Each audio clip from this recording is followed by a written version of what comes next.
What's up, guys? Jason F. New Age Revolution down here in the cave for another Mount Rushmore video. The WWF tag teams of the 80s did so well.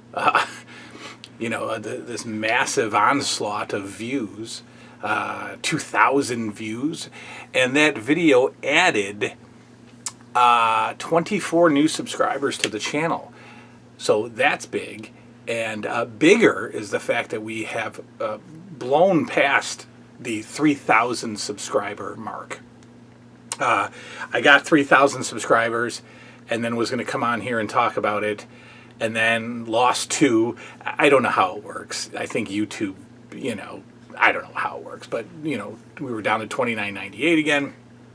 And then we did the Mount Rushmore of WWF tag teams of the 80s, and then that video blew up, and so we got to 3,000 again, and before I could make a video, we were at 3,022 where we're at now. So that's awesome. Welcome any new people, that the rush of subscribers that came with the tag teams video. Welcome.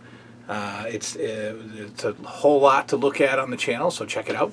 I'm right now going to follow up the popularity of the WWF tag teams of the 80s by doing the Mount Rushmore of tag teams of the NWA of the 1980s. That's right, the NWA tag teams of the 80s, the Mount Rushmore, the top 4, my top 4. My top 4. The fun part of all of this is to hear all of yours. We've got a bunch of people that were down with the colossal connection of the WWF, Haku and Andre. Everybody adding their 2 cents as far as their choices. It'll be interesting to see where you're at with the NWA because, I've noticed that my tag teams are kind of hanging out in the early 80s. Obviously, that's when I started watching and started fading a little bit towards the late 80s, fading very little. But without, not surprisingly, my Mount Rushmore of NWA tag teams is also centered around the mid-80s. Because I just don't think that, I don't know, I don't feel like any of the tag teams of, 87, 88, 89, that were newly formed, not ones that have already existed. I think like the Dynamic Dudes, or, that was Pillman and Zink, right? Who else? Like Arn Anderson and Larry Zbyszko, yes, great tag team. Steiner Brothers were 89. I can't count them as the Mount Rushmore of 80s. Anyway, let's get into it. My personal Mount Rushmore NWA tag teams of the 80s. No particular order, but if I had to choose my number 1, it would be Arn Anderson and Tully Blanchard. They absolutely own a spot on Mount Rushmore of 80s NWA tag teams. I was such a fan of the Four Horsemen. Again, I've told the story before. Watching the WWF and being attracted to the whole superhero big arena production, when I stumbled down the dial and found the NWA, which was in a television studio of 50 fans, and you barely saw any main event matches, I don't know, I was able to separate the two worlds. I was able to enjoy the theatrics of the WWF and enjoy the technicality, the scientific wrestling, the meat and potato kind of fellas, the blue collar NWA wrestlers.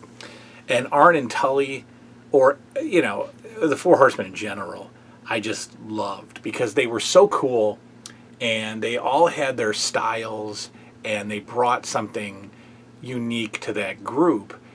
Arn was the tough country boy kind of deal. Tully could dress up pretty fancy, but he could also be the tough guy. Ric Flair was always in the suit.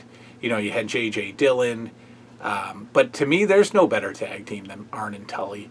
Yeah, they were the brain busters in the WWF. That was fine. I don't like when WWF gets their hands on people. They didn't change them at all, but still, Arn and Tully from early NWA, absolutely my favorite, probably my favorite tag team of all time. Arn Anderson, Tully Blanchard. Second up, and again, if they are neck and neck for greatest tag teams of all time. Absolutely on the Mount Rushmore of 80s NWA tag teams, the Midnight Express. Now, I don't care what version we're talking about here. When I first started watching NWA in '85, you had Bobby Eaton and Dennis Condrey, Loverboy Dennis, of course managed by Jim Cornette. And then I think it was like '86, somewhere around there, that Dennis Condrey was out and Sweet Stan Lane was in. Don't care. Great. Never missed a beat. I think Dennis Condrey added the, more of the tough guy. Sweet Stan was kind of a pretty boy, baby face kind of deal there. Obviously, a former Fabulous One, a takeoff on the Chippendales. So when he entered, they didn't miss a beat. The Midnight Express are the greatest. Bobby Eaton's probably one of the best wrestlers of all time.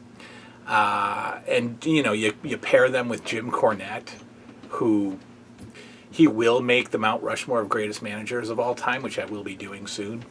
He's on there. Spoiler alert. You put those three together, even adding Big Bubba, towards 86, 87, even adding Big Bubba Rogers, the future Big Boss Man, that was fine. I didn't mind that. Midnight Express, unbeatable tag team, greatest tag team, fantastic, great. Loved them as NWA tag team champions. U.S. Tag Team Champions, the feuds with the Rock and Roll Express, just outstanding. They are on the Mount Rushmore. Who's next? Well, look, I'm gonna throw one on. Okay. Again, it's to me, it's mine, it's my choice. I think the Rock and Roll Express deserve to be up there. I think they did a lot for the NWA at the time. They were, trust me, they brought the female audience to the NWA. That whole, capitalizing on the MTV era, the rock and roll era, the hair band era. That was the Rock and Roll Express. Ricky Morton coming out with the spiky mullet and the bandanas tied around their legs and great wrestlers. I mean, fantastic wrestlers. Go out of your way to see Ricky Morton versus Ric Flair in the Great American Bash Tour, of like '86 or so.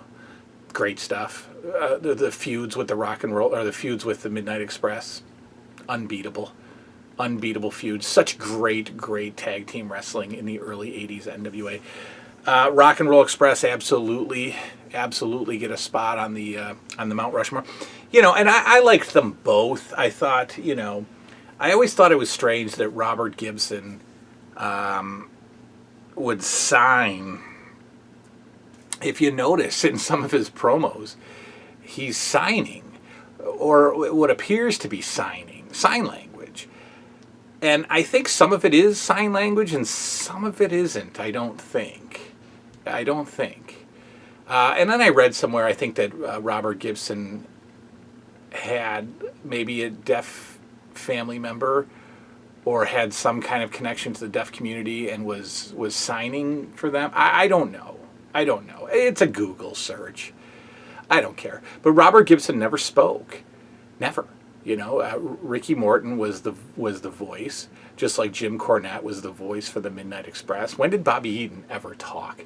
ever. And then when he did, you're like, oh, that's why he doesn't talk.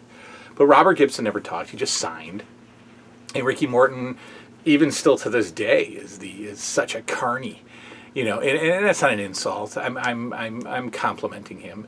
He is so still real to me, damn it, kind of guy, and I love it. Ricky Morton, Robert Gibson, Rock and Roll Express, definitely on the Mount Rushmore. Now the last one, my last addition.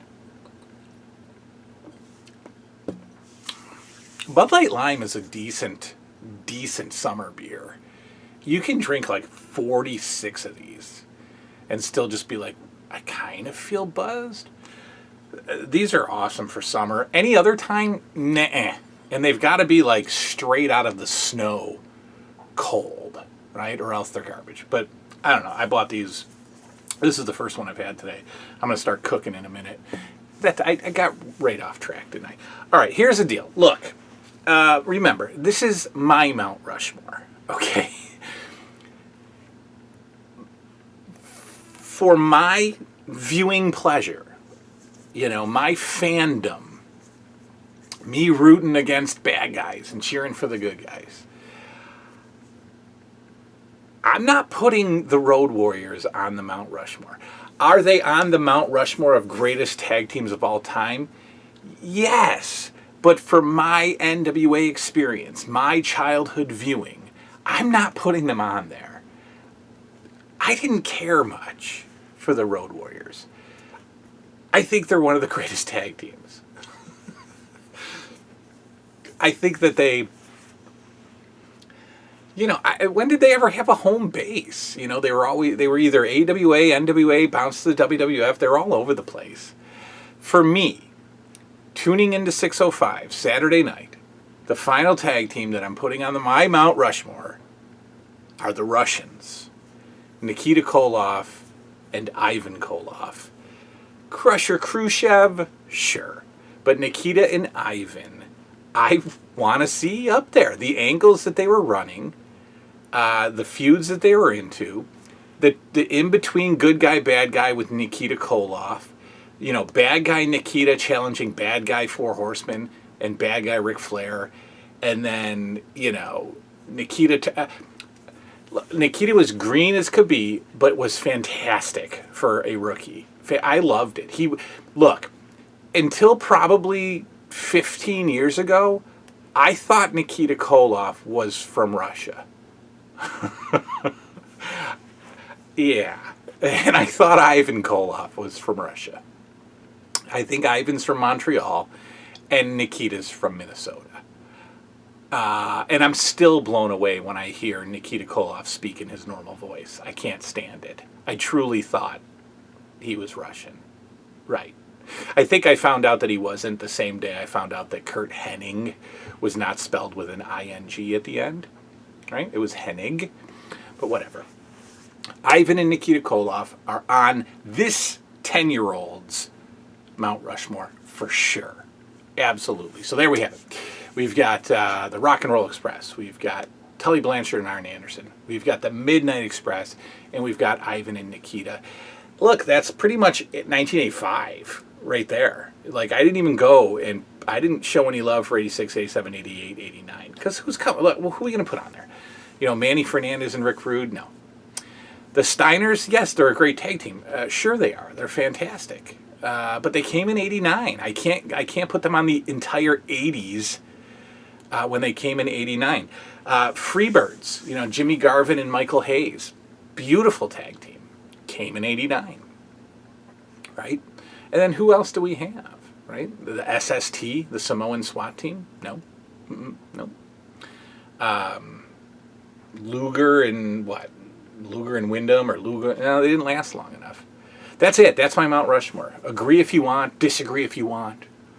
It's fine. Just put yours down there and sell it. Tell me why. All right, there we have it. Hope you enjoyed the NWA 1980s Tag Team Mount Rushmore. A good night now.